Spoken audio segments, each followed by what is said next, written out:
La question de l'argent vous préoccupe? Vous avez peur du manque d'argent? Eh bien, je vous invite à écouter ma vidéo.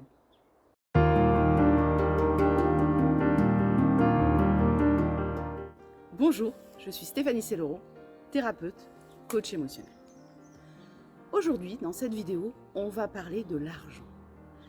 Parce que c'est un vaste sujet, l'argent.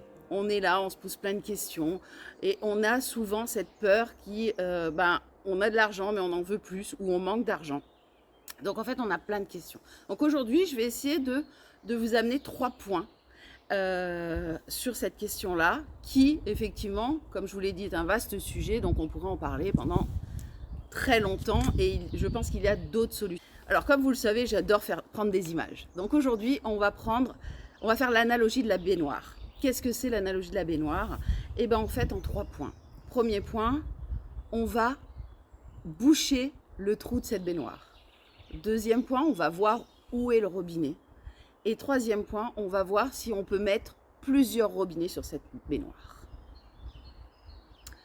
Donc le premier point, on va camoufler ou en tout cas essayer de réparer la fuite. Qu'est-ce que ça veut dire? Ben déjà, c'est de prendre conscience. Alors, comme d'habitude, à chaque fois sur toutes mes vidéos, c'est la prise de conscience. Donc déjà, dans un premier temps, prenez conscience de vos revenus. Donc faites un état des lieux de vos revenus ou de votre compte, de l'état de vos comptes.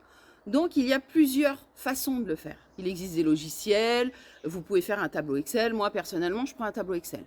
Donc qu'est-ce que je fais? C'est comme j'appelle ça le tableau de charge.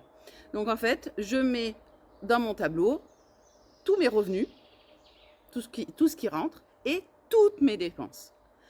Et c'est important de faire ça. Pourquoi? Parce qu'on prend conscience des choses. Par exemple, je vais manger au McDo, je vais m'acheter un paquet de cigarettes, je vais faire vite fait 2 courses à côté de chez moi. Bon, c'est rien, c'est 30 euros, 20 euros, 10 euros. Mais on ne prend pas conscience de, au final, combien ça fait. Donc en fait, voilà, la première chose, c'est on prend conscience de nos dépenses. Donc on a des charges fixes. Qui dit charges fixes, c'est notre loyer, nos impôts, nos assurances, si on a une voiture, l'essence. Enfin bon, nous avons tous des charges fixes, à vous de savoir quelles sont les vôtres de charges fixes. Donc vous mettez toutes vos charges fixes. Vous pouvez mettre par exemple un budget également sur vos courses. Je sais pas, chaque mois je vais dépenser tant dans mes courses. Et pour visualiser si toutes vos dépenses rentrent déjà avec le revenu que vous avez. Et déjà là, vous allez voir que potentiellement, il y a déjà soit un écart, soit quelque chose. Ou tout va bien. Mais en tout cas, vous allez prendre conscience clairement de ce qui se passe sur votre compte en banque. Et ça, c'est important. Donc vraiment, la première chose, c'est ça. On va voir où est la fuite. Qu'est-ce qui fait que, on dépense trop d'argent et qu'en fait, notre baignoire n'arrive pas à se remplir? Et qu'elle coule, et qu'elle coule, et qu'elle coule. D'accord? Le deuxième point, c'est prendre conscience du robinet. Quel est notre robinet? Donc le robinet, c'est notre salaire. On est bien d'accord. Et puis après, c'est les questions qu'on peut se poser à ce niveau-là. Alors ça, c'est plus le côté spirituel. C'est-à-dire, qu'est-ce qui fait... Aujourd'hui, qu'est-ce que je pense des riches? Aujourd'hui, est-ce que je donne de l'argent à des sans-abri quand je les croise? Quel est mon rapport à l'argent? D'accord? Donc en fait, moi je vous invite à lister toutes vos croyances sur l'argent. L'argent, alors ça peut être, parce qu'il y en a plein, mais tous ceux qui ont de l'argent sont des cons, et posez-vous aussi la question au niveau de votre éducation, dans quelle famille vous êtes né, quelles étaient eux leurs croyances vis-à-vis de l'argent. Donc notez tout ça sur une feuille, toutes ces croyances, et après essayez de voir si ce sont des croyances limitantes. Donc moi je veux pas être riche parce que les riches sont des cons. Là du coup ça nous limite, alors qu'effectivement, on est bien d'accord que toutes les personnes riches, heureusement pour nous, ne sont pas cons. Si on est une belle personne, qu'on soit pauvre, avec un peu d'argent ou riche, on restera une belle personne. Donc c'est vraiment s'enlever ces ancrages-là, ces fausses croyances-là. D'accord? Donc, mettez sur une feuille toutes vos croyances. Et puis après, une fois que vous avez mis sur cette feuille toutes ces croyances-là, eh ben, vous les barrez et vous essayez toutes les croyances limitantes de mettre justement des croyances qui vont vous pousser à aller vers l'argent. Donc, c'est vraiment déjà faire ce travail sur les croyances. Et puis après, là, c'est plus mon côté spirituel sur la loi de l'attraction. C'est qu'est-ce qu'on attire à nous? Si on a, même si on a, il y a des gens qui ont de l'argent sur leur compte, hein, mais ils sont toujours à non, non, mais j'en aurais pas assez et j'ai peur. Et en fait, ils attirent à eux cette peur du manque d'argent. Donc, à un moment donné, attirez à vous l'abondance. Voilà, ouais. En fait, c'est vraiment respirer cette abondance. Plus vous pensez je suis sereine vis-à-vis de l'argent, plus vous serez sereine vis-à-vis de l'argent. Ou serein. Plus vous êtes, il me manque de l'argent, je suis en stress, j'ai pas assez d'argent, j'ai pas. Vous allez créer, générer ce manque d'argent. Donc, vraiment, pensez loi de l'attraction, pensez valeur héritée, croyance héritée, pardon.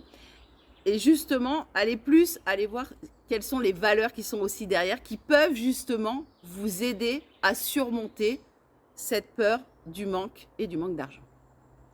Puis la troisième analogie, c'est le troisième point, c'est regardons les robinets. Est-ce qu'on peut avoir un seul robinet ou est-ce qu'on peut imaginer avoir plusieurs robinets qui remplissent notre baignoire? Eh bien oui, parce qu'en fait, quand on n'a qu'un seul robinet, on a toujours le stress. Parce qu'effectivement, on se dit, oula, si je perds mon travail, j'ai plus d'argent. Parce que il n'y a que mon salaire qui tombe. Donc en fait, on n'est jamais serein. On peut l'être, mais il y a toujours ce petit truc qui fait que non, il y a quelque chose qui nous empêche d'être complètement serein.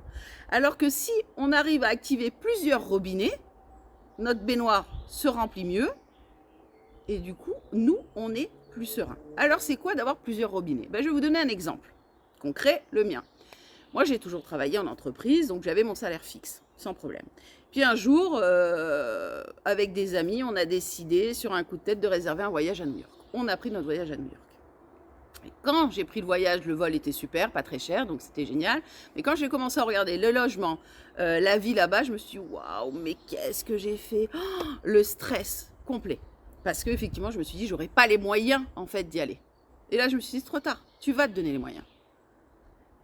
Eh bien, ce que j'ai fait, c'est que j'ai rencontré une super personne qui m'a fait rentrer dans son réseau VDI de vente de bijoux.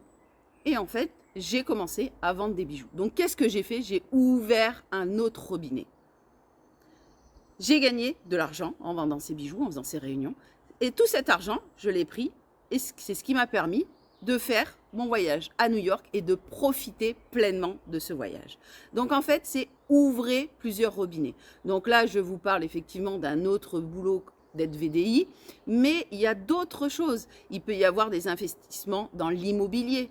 Il y a plein d'autres choses à vous, en fait, de savoir en fonction de qui vous êtes, de vos revenus déjà à la base, de comment vous gérez tout ça, de voir quel autre robinet vous pouvez mettre en place. D'accord? Donc voilà, et j'espère que cette vidéo vous a plu. Et je finirai sur cette citation. L'argent ne fait pas le bonheur, mais il contribue. Je vous souhaite une très belle journée. Au revoir.